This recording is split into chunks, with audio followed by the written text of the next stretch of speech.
Thank you to everyone joining us today from across the country and around the world. My name is Grant Frailich. I'm one of the member success managers here at Conscious Capitalism, Inc.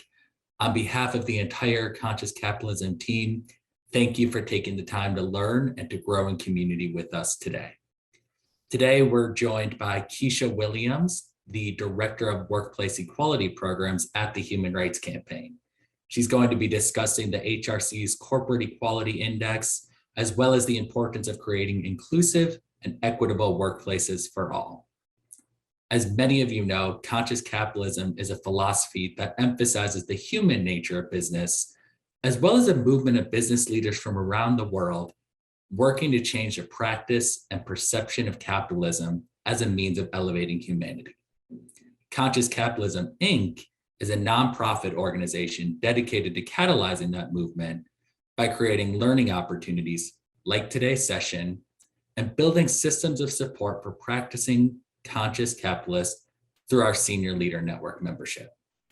Several times a month, we do offer these virtual gatherings as a way for the entire community to see how this philosophy takes shape in the leadership journeys and the business practices of those in our network. Today's gathering will run for approximately 45 minutes. Keisha and I will be in conversation for about 30 minutes, and then we'll transition to audience questions for the last 10 to 15 minutes of our session. Feel free to use the Q&A box at the bottom of your screen. We will do our best to get to as many of your questions as we can during our time together. If you do encounter any technical questions or issues, please send us an email, info@consciouscapitalism.org. With all of that said, it is my absolute pleasure to introduce today's speaker. We are excited to be joined by Keisha Williams, Director of Workplace Equality Programs at HRC. Prior to joining HRC, Keisha practiced law for over a decade, serving as an in-house counsel at various labor unions, where she represented District of Columbia and federal government employees in discrimination claims and employment disputes.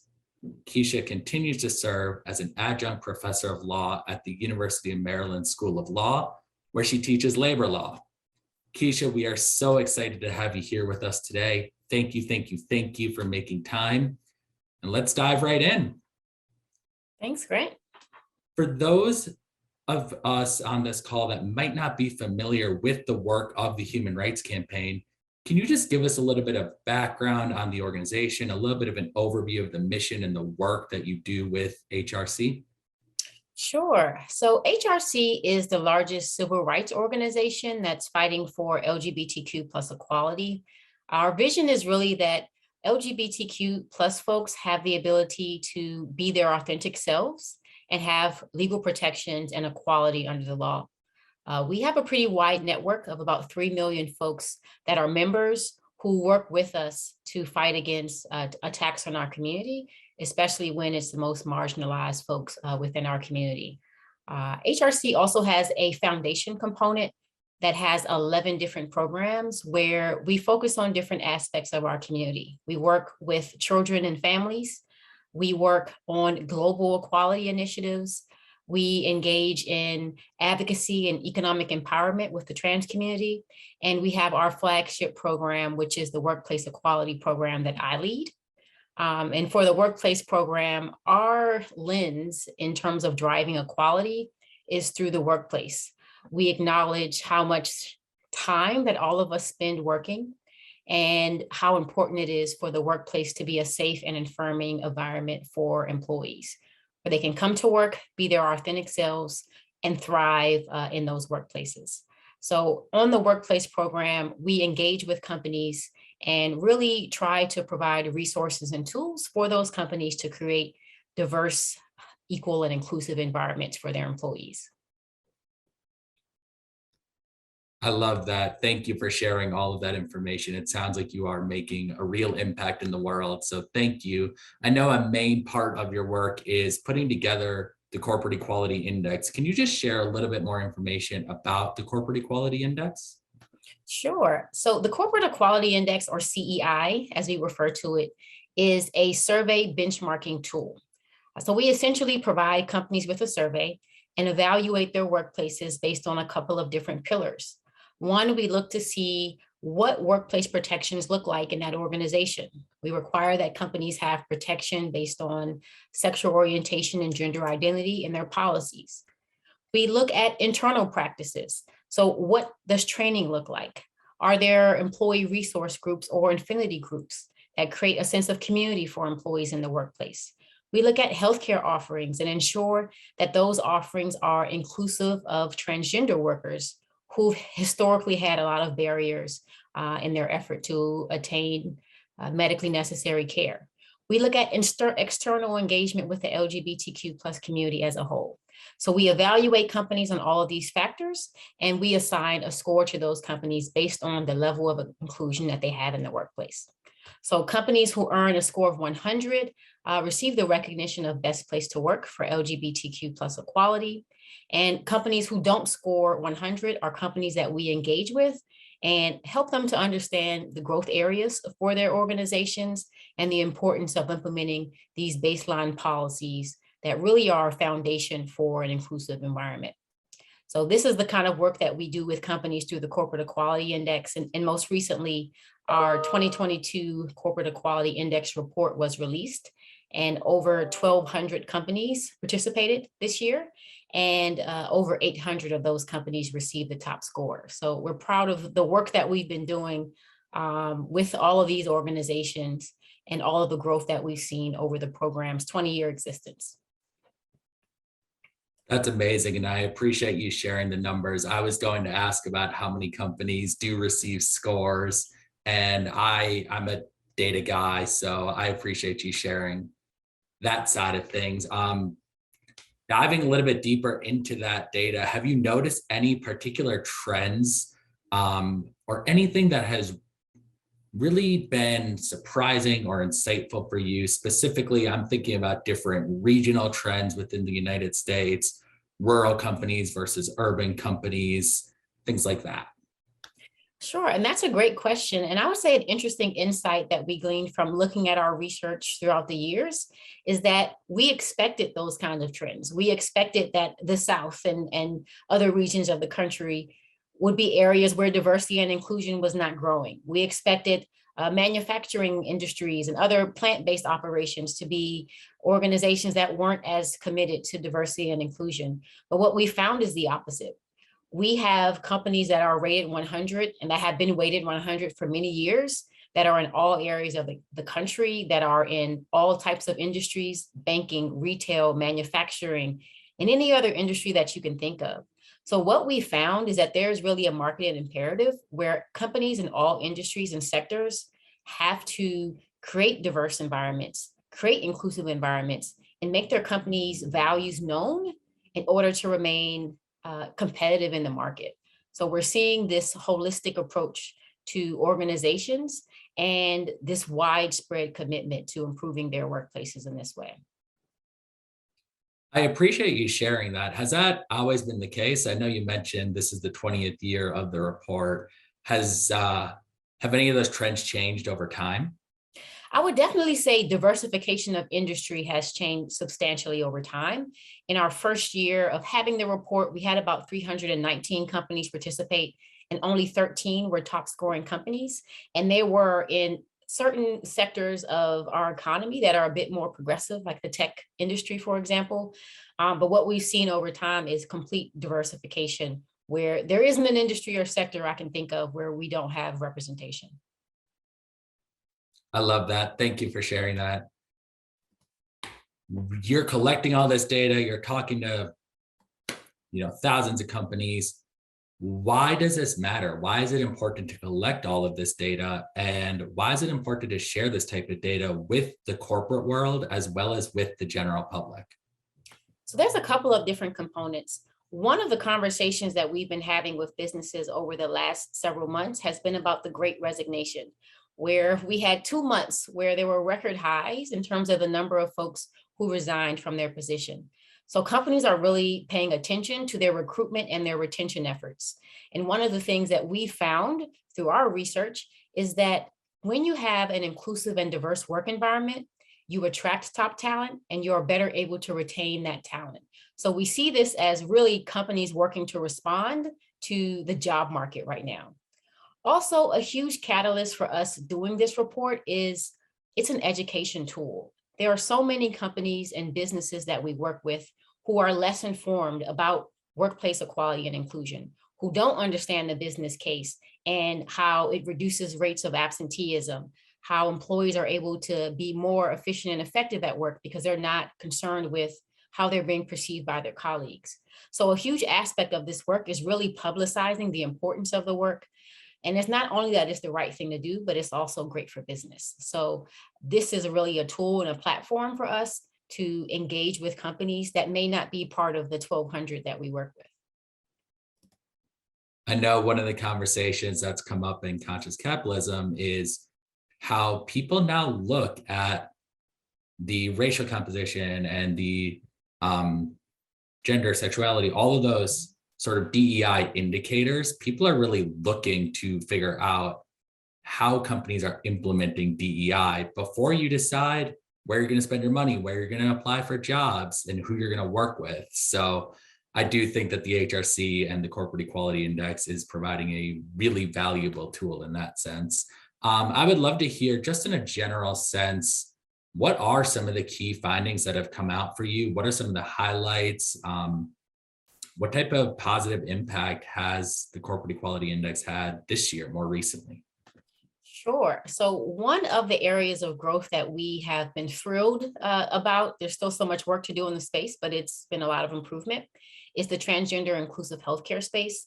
Historically, most folks were unable to get healthcare access because they were transgender. So in healthcare policies, there would be specific broad exclusions to care for transgender folks. And when we began the Corporate Equality Index 20 years ago, almost none of the companies that we work with had transgender inclusive healthcare. And now 91% of these large organizations and businesses that we work with have transgender inclusive care and have been a real catalyst for engaging and also working with the healthcare industry and insurers to make sure that these kinds of broad exclusions are no longer part of their offerings. So that's been a huge area of growth where we really didn't see the recognition from companies or the insurers initially about the importance of all of your employees having access to healthcare. So that's a huge finding. In the same vein, we've also seen really companies looking at and embracing the importance of workplace protections and policies around gender expression and gender diversity. So what we found is that almost all of the companies that we work with, 1,271 companies, have workplace non-discrimination policies that protect against any form of discrimination based on gender identity or expression. And that's huge. And about half of the companies also have gender transition guidelines, which are basically a document that provides guidance to transitioning employees, their colleagues, their supervisors, and any folks that they're going to work with in the environment to ensure that folks understand how to create an inclusive environment. What are things to be wary of or things that you shouldn't be doing? So we see a more of a holistic approach to having in a work environment where folks feel included regardless of their gender identity or expression. So those are some areas where we're seeing a ton of growth and progress.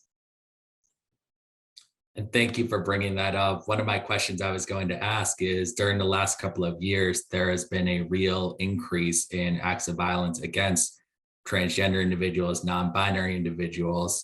I know you just touched on it, but are there any other specific steps, or is there anything else that HRC is doing to help promote these safe workplaces for transgender employees, non-binary employees? Sure. So HRC is engaging in a host of actions on the public policy side of the house. There's been a lot of anti-trans legislation, and unfortunately, a lot of legislation that's been targeting trans youth. But outside of our public policy engagement, from a workplace perspective, one of the things that we've done is also raise the bar for inclusion. So there's a couple of things that we're changing in our criteria to address really the reality of trans workers and the issues that they're facing both in their communities and at work. So I mentioned those gender transition guidelines. They were not previously a requirement under the CEI, but now every company is going to have gender transition guidelines in order to receive a top score. Second, we are ensuring that transgender inclusive healthcare is more robust. So there are more offerings and making sure access to that healthcare is more easily accessible. Because most folks like you and I, we go to the doctor, our doctor says you need care, we are able to get that care. For folks in the transgender community, it's a much more rigorous and difficult process. So we are working towards having complete and total parity. So when folks are going to the doctor, they can get the care they need. So in doing so, we're requiring companies to provide at least 5 or 6 additional services and treatment for folks in the transgender community. And we are also requiring companies to have changes to their overarching employee policies. So it wouldn't be something that's embedded in a gender transition guideline, but rather an overarching policy that would apply to all employees. One policy would be on pronoun usage in the workplace. I think with many of us, we grew up in certain parts of the country, we have these respectful terms, ma'am or sir, or all these other things that we use subconsciously. And what we are encouraging companies to do is to move away from that space and to really have conversations, policies, and training around respectful interactions in the workplace. So asking individuals about their preferred or their pronouns, having it as part of your meetings where folks are introducing themselves, including their pronouns, including that information in your signature in your out of office message. We are talking about sort of holistic changes to the culture of organizations so that LGBTQ plus folks are not bearing the burden of making their work environment more inclusive. So looking at restroom policies and practices, looking at dress codes. So really having a holistic approach to inclusion where every employee in the organization is aware of and understands these company values and policies. So those are a couple of areas that we're working on and certainly much more to come. Thank you for bringing up pronouns. I was a teacher for 7 years, and I think back to my time in the classroom, how many conversations I started with, okay, guys, let's go, guys, quiet down, guys. And it's really no different in the corporate world. In a lot of situations, you hear meetings begin with, let's get started, guys. So I appreciate you bringing up the importance of gender inclusive language and pronouns. One of the other questions I wanted to ask, how would you respond to people who claim that a high corporate equality index score will result in decreased sales from certain communities? And that's a really great question. And it's interesting because what we found has been the exact opposite, which is that with the murder of George Floyd, the social justice uprising, I think that our culture is one that is much more attuned to companies' values. So we're finding that consumers, investors, and many others are making their decisions not based solely on the product or service that's being offered, but rather on the values that the company provides. So what we're seeing is that companies are getting increases in their business and their sales around having an inclusive environment. And one of the aspects of our work is we previously had a buyer's guide. So in advance of the Black Friday holiday, we would release a guide to consumers. And for example, our 3 million HRC members and many others will look to that guide if they're trying to choose between Verizon and T-Mobile for a cell phone service and see what companies have better policies and practices. So we're seeing that our culture is really putting pressure on companies and organizations to lean into the values that align with their own.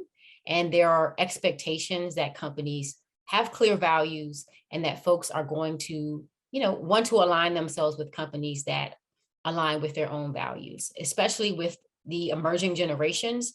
We see a real shift in the level of advocacy, especially that's directed towards the business community. And thank you for bringing up generational differences. I'm curious, what specific action items can companies do to support entry-level employees who identify as LGBTQ? How does that compare to supporting more senior level executives compared to millennials, Gen X employees? How do you navigate those generational differences in the workforce? And that's a great question. And one of the pieces of advice that we often give to companies is to lean into your company's values. Every person has their individual values and ethics and has a right to have them. But when you're entering into a workplace and you're agreeing to work for a company, all those individuals have the same obligation to honor and uphold the values that the company maintains. So we really encourage companies to lean into their value propositions and what they require of all of their employees on staff. And we do see that there is a middle ground that companies have to take, where you do have a very progressive contingent of the workforce, and then other aspects of the workforce that may be more conservative. And really the way to bridge the gap is to be clear about what your company's values are, what the expectations are going to be in the workplace, and ensuring that your workforce is also clear on this being a space that has values that must be upheld as an employee. And it's not about individuals' personal values or belief systems, which everyone has a right to have, but rather the company's values that are going to be chief and essential to the company being successful, growing, innovating, and really having a cornerstone in whatever market the company operates. And I appreciate you bringing out the importance of companies having values. Something we talk about a lot with conscious capitalism is companies need to have a higher purpose, and they need to know why they exist and what they stand for beyond, oh, I'm selling cell phones or selling hamburgers. You need to know why you're doing that. And those values are what can really guide companies through difficult times. So thank you for bringing that up and encouraging people to lean into that. I would love to hear some examples of corporations that are doing this right. What are some examples of corporations that have really gotten it right when it comes to advancing human rights and creating inclusive workplaces? Sure. So we work with a lot of companies that get it right and some that don't, which is also perfectly fine. We're all on the journey together, and we're absolutely collaborating to help everyone. But I would say a couple of common threads that I've seen with companies that are getting it right is, one, they're looking at the CEI and other benchmarking tools, and they're creating a work environment that is consistent with those metrics. However, they're doing more than that. They're talking to their employees, they're engaging with their employees, they're seeing what the needs of those employees are and trying to meet them. They're going above and beyond just providing the basics, but providing even more robust healthcare offerings. And one of the things that we've seen that companies have been doing is using their corporate voice. So you as a company are uniquely positioned based on the industry, your expertise. You are uniquely positioned to be able to make an impact in the communities where your business operates. So those standout companies are really ones that we are seeing that are using that voice to be a change for good. For example, Apple, Tim Cook, CEO, went on Twitter and has been very vocal about the importance of equality and inclusion for the LGBTQ plus community. So we're seeing business leaders that are doing that. Brooks Running Sports had a really awesome and compelling campaign that was about trans runners. And it was like, our brand is about runners. How can we be impactful? They had an ad campaign that just featured trans runners. So just looking at your business, what you do, where you operate, and how you can make an impact. Those are the companies that are really going above and beyond, not just with their workplace policies, but looking at the broader impact that they can have in the world. Those are the standouts. I love that you brought up Brooks Running. We actually have a conversation. We have a virtual gathering next week with the CEO, Jim Weber of Brooks Running. So that is really, really interesting to hear with next week's virtual gathering come up. Final question I have for you before we move to some audience questions. Can you offer any advice or insight to business leaders that may have room for improvement when it comes to ensuring equality for the LGBTQ plus community? What resources are available for companies that have room to improve? Sure. So I would say the first piece of advice is to embrace the fact that diversity, equity, and inclusion is not a destination that you reach. It's a commitment to be on a journey. So regardless of where you are on the journey, you just have to start somewhere.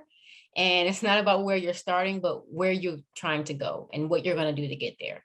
So that would be the biggest thing, because I think that there are some organizations who are very deeply rooted in the space and others where it's a brand new proposition, and that's perfectly fine. So I would say embrace the journey and know that it's going to be a continual growth process. And as long as you continue to grow and evolve, that's all that matters, and that you continually try to improve as an organization. And HRC has a lot of resources that are available. First, I encourage everyone to take a look at the Corporate Equality Index criteria. That does give you a pretty expansive roadmap on where to look in your organization to identify some of the initial growth areas. We also have a free webinar series called the Look Forward. The look forward right now is in the midst of a CEI educational section where we're going through our criteria, answering questions, working with DEI practitioners and other experts in the field to help companies understand how to grow and develop. We also have a vast variety of tools, resources that are on our website, the hrcfoundation.org, where you can find resources on allyship in the workplace, transgender inclusion in the workplace, and any of gender pronouns we talked about. So any of these sort of emerging topics that you're interested in, we have a host of resources that are free and available to everyone. And we encourage folks to make use of them and start these conversations in their workplace. And I appreciate you bringing up that allyship component. I think that that is a key component that often gets overlooked. So thank you for providing those resources as well. I would love to open up the floor for some questions from some of our attendees. So one of our questions, there is a lot of good content coming out of this as people are striving for more gender and LGBTQ sensitivity.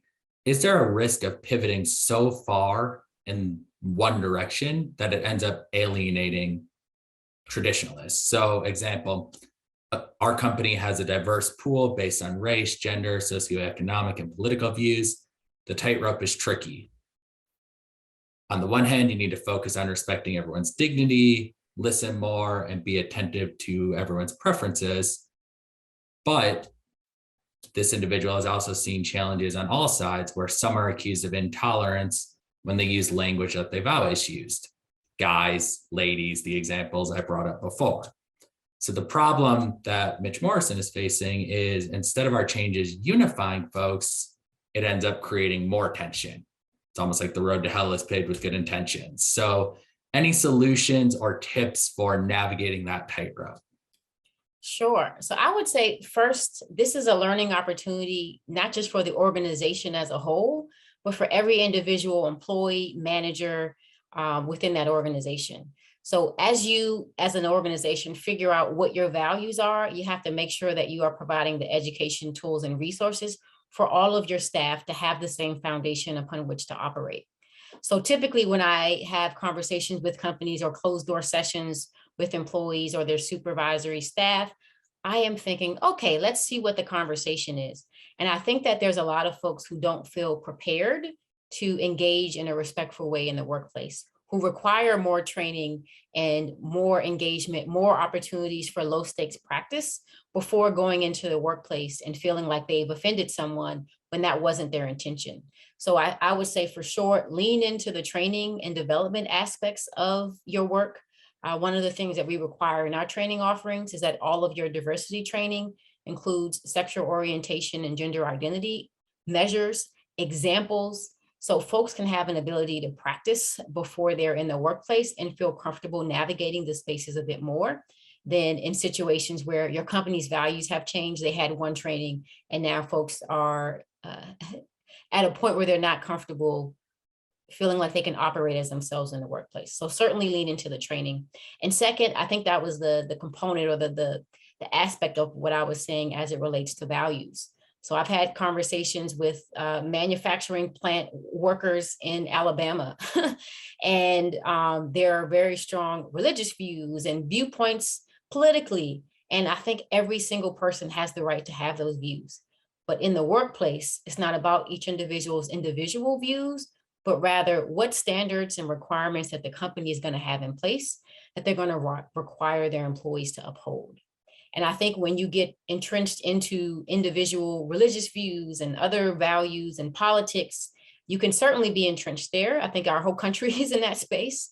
But when it comes to creating an inclusive environment, that's why it's important to be clear about the company's mission, their values, how the company wants to operate, and what the expectations are for their employees after you've given them the tools to successfully implement these kinds of changes. So this is not a unique, it may feel unique in your workplace, but it is not a unique crisis or problem. It's one that every organization has to grapple with. And I think a part of it is growth from all ends of the organization and growth from the individuals. And they have to understand this is a company value or tenet that is going to be required. and be empowered to comply with those requirements with tools, resources, and training opportunities. I am curious, does HRC do any specific work with college seniors, people that are about to enter the workforce? Is there any type of specific training or guidance provided just for, again, entry-level employees and people that are just entering the workforce? So our work is really geared towards companies. So we work with HR practitioners, DEI professionals, and we do provide company training. So we may provide training with like frontline workers in organizations that could be entry level, but usually our pathway to being within organizations and providing that training is when leadership in the organization wants to have training for some or all of their employees. But we don't work directly with entry-level graduates as it relates to workplace equality and inclusion. I think there's a little bit of an elephant in the room here. I'm not sure if you're going to be able to share any insight on this, but Disney, has HRC issued any response to the situation happening in Florida with Disney? Is there any insight that you're willing to share on that situation? So as you can imagine, we have a lot of confidential conversations with many of the organizations that we work with that I certainly could not disclose now. And as I mentioned, we work with companies of all kinds and we respect our engagement and really want to maintain that confidentiality because it's a vehicle for us to really make improvements and help collaborate with organizations to grow and change what's going on within those organizations. So unfortunately, I cannot comment on that. Completely understood. I'm curious, you've mentioned leaning into values quite a few times, but what are different ways that you can create inclusion at the senior leadership level? Sometimes you have executives that have been sort of entrenched in their ways for 40 years, and now someone comes along and says, everything is different now. So what are some specific steps that you can take to help create that inclusion really at that senior C-suite level? Sure. So again, leaning into the training components of your organization's work and making sure that those individuals are properly trained is a baseline and I would say foundational effort. Second, one of the things that we suggest that companies put in place is metrics in their senior leadership evaluation system.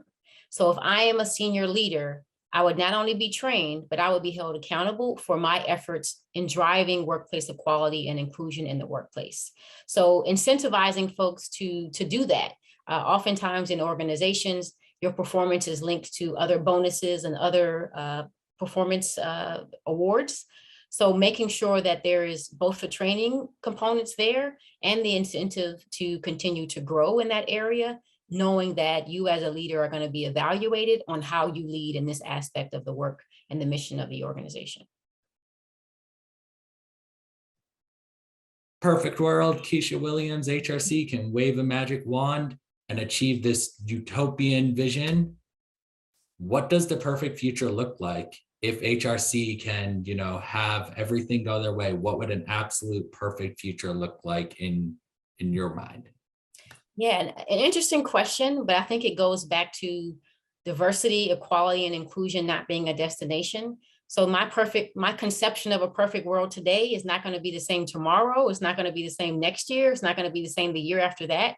20 years ago, when we conceived the Corporate Equality Index, we had no idea that it would turn into this huge tool that it is today. And as we celebrated our 20th anniversary, we were thinking about where we wanted to be in 20 years, but even our vision for that is not going to be the same from year to year. So I think our vision is that we as a collective society would continue to lean into our humanity, that we would really be committed as a society to growing, improving, and bringing in more folks into the fold. I think there is so much aspects of our society and workplaces and many other spaces where there's othering. And I think the more that we get away from that, the better that we'll be as a society. And certainly the more effective, productive, creative, and innovative businesses will be as well. Couple of final questions here. I'm curious what you would say to companies that show outward support during Pride Month. They release, rainbow apparel and take these measures during Pride Month, but the other 11 months of the year really do not take a lot of steps to embrace workplace inclusivity. What type of advice, guidance, tips, what would you share with companies like that? So one, I would say diversity, equality, and inclusion is not a surface level engagement. I think that many organizations engage in some activity around Pride Month, but if you are an LGBTQ plus employee, if you are an ally, if you are a consumer that is thinking about values in an organization, you're able to identify more of an authentic effort to be a diverse and inclusive organization and to put out that energy in the world. You're able to identify a surface level versus a deeply rooted engagement in diversity and inclusion. So I would say that is not enough. It is something, but it is not enough. And to really think about throughout the year, how you are engaging with the diverse aspects of your organizations. The employee resource group is one I mentioned earlier, which is a great vehicle for creating a sense of community among your workers, for providing a collective voice for folks within your organization. And we require that each of those employee resource groups has an executive sponsor. So the thoughts, ideas, opinions, other things that are shared by that group are going directly to individuals who have a space in thought leadership, who can make organizational change. So I would say, think about the ways in which you can be more deeply rooted in your commitment throughout the year. And that Pride Month is a start, but it's certainly not enough to lean into your values if that's one of your values. You touched on this a little bit earlier, but one of my personal passions is supporting LGBTQ youth. So I'm curious, how can individuals as business leaders support LGBTQ youth specifically? Sure. So we've had a host of anti-trans youth legislation around the country. And one of the things that we've developed is a guide for businesses on how to support their employees who may have trans youth. So there are a wide variety of actions that we've seen companies taking. So from a company perspective, we've had some companies that have enabled folks in their organization to move to a different state, because one of the public policy issues that we found, which has been in Texas and Florida thus far, is governors and other elected officials are ordering child protective services to take away folks' children if they are providing them with care that a doctor has prescribed as medically necessary. So for anyone who's a parent, or even if you're not, you can only imagine how difficult that's been for folks. So taking a look at, as an organization, how you can help. Can you offer flexibility to your employees who have these grave concerns? Can you provide some flexibility in terms of leave offerings? Are there pathways for you to provide additional resources in terms of medical care and treatment for folks who may be afraid to get the treatment that their kids need? Again, looking at your corporate voice or your organization's voice, how can you join the conversation and be a part of driving inclusion in the communities that you operate? So really looking at all of those things from a holistic perspective and doing all you can to affirm your employees, to support community organizations that are fighting against these kind of bills and these kinds of actions, and join in and not sit on the sidelines. And that's one of the things that we've been impressing upon companies that we've been working with, is sitting silently is not an adequate position that folks are going to be okay with.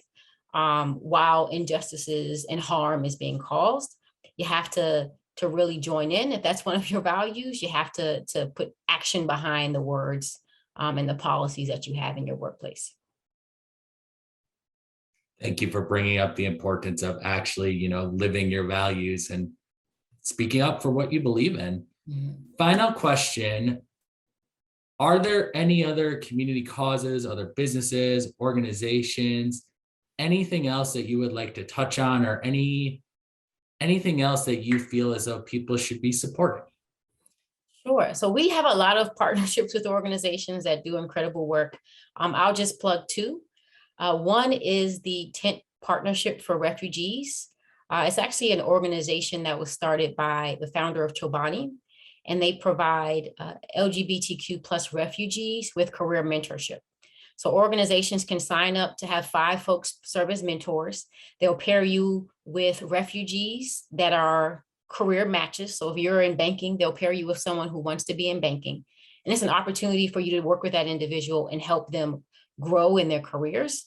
So I would say it's a really great opportunity to make a huge impact, but also an opportunity to, again, live into your values and provide help to youth who are just trying to advance in their careers. The second is we have a partnership, and it's really around working positively. So destigmatizing HIV, so folks who have HIV in the workplace and whatever stigma that comes with, there's a pledge that we request that companies take as part of our Working Positively pledge, where companies are really just making a commitment within their own workplaces to destigmatize and support employees, even employees who have HIV services and treatment who may feel uncomfortable in the workplace. So I say these are 2 great steps that you can take to make a huge impact, live into your values, and also certainly make a statement about what your company believes in and how you're going to support the community around you with respect to those beliefs. I love both of those programs so much. Thank you for sharing. Thank you for making the time to be here today. Thank you for sharing your insight. Thank you for everything you do at HRC. Thank you for everyone who did take the time to join us today. Please take 30 seconds, fill out the survey in the chat box. It will help us plan our future programs. If you are new to Conscious Capitalism, please visit consciouscapitalism.org for more information about our movement and our organization. If you're an executive currently implementing conscious practices in your business, we invite you to explore our growing support system of like-minded leaders in our Conscious Capitalism Senior Leader Network. Please visit consciouscapitalism.org/senior leaders to learn more and join. Next week, we are having a virtual gathering with Jim Weber, CEO of Brooks Running. He will be discussing his conscious leadership journey, his focus on higher purpose, and building brands based on trust. We'll put the registration link in the chat box for that. And on May 5th, we hope that you can join us for a virtual gathering with senior leader member, CEO of Zen Business, Ross Burdoff. He's a technology expert and an entrepreneur for over 30 years. Ross is going to be sharing how technology can help more people advance and create a new generation of entrepreneurs. Thank you again, everyone, for making time to be here today and for joining us. Have a wonderful rest of your day. Thank you again, Keisha. Thank you so much, Grant. Take care. You as well.